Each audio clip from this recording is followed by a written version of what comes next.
គូស្វាមីភរិយាទេពបុព្រឹកនិងជាឌីវីតកលតូថៃចំពោះការប្រមាថសាសនានិងទេវរូបតំណាងអំណាចនៃចក្រវាលបន្ទាប់ពីកងទ័ពថៃឈ្លានពាននិងបានវាយកំទេចរូបសំណាកទេវរូបវិស្ណុក្នុងដែនធិបតេយ្យភាពកម្ពុជា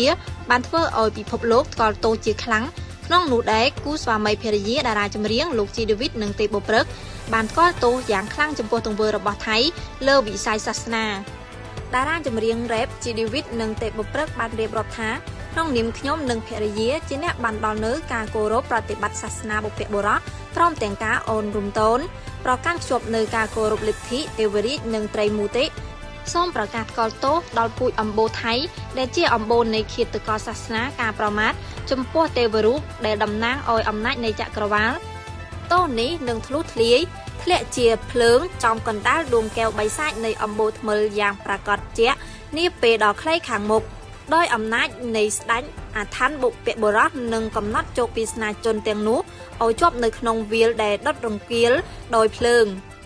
សូមឲ្យសម្លេងឧទ្ទិសឋាននៃសាវកទូតទាំងទ្វីបដែលបានបង្ហើយសូមដល់ត្រង់សូមឲ្យមានអានុភាពកំទេចពូជសាសន៍ដែលបានកំទេចនៅរូបសំណាកដែលបានប្រតិស្ថានទុកជាទីគោរពប្រតិបត្តិដ៏ខ្ពង់ខ្ពស់បំផុតមិនត្រឹមតែគូស្វាមីភរិយាលោកជាឌីវីតនិងទេពបុព្រឹកប៉ុណ្ណោះទេដែលចេញមុខថ្កោលទោសចំពោះទង្វើអាក្រក់របស់ថៃសូម្បីតែមហាជនទាំងក្នុងនិងក្រៅប្រទេសបានសម្ដែងនៅការសោកស្ដាយនិងថោកទោសការវាយកំទេចរូបសំណាកទេវរូបវិស្ណុក្នុងទឹកដីប្រទេសកម្ពុជាផងដែរគួរបញ្ជាក់ផងដែរថាបន្ទាប់ពីកងទ័ពថៃបានឈ្លានពាននិងបានវាយកំទេចរូបសំណាកទេវរូបវិស្ណុក្នុងដែនអធិបតេយ្យភាពកម្ពុជា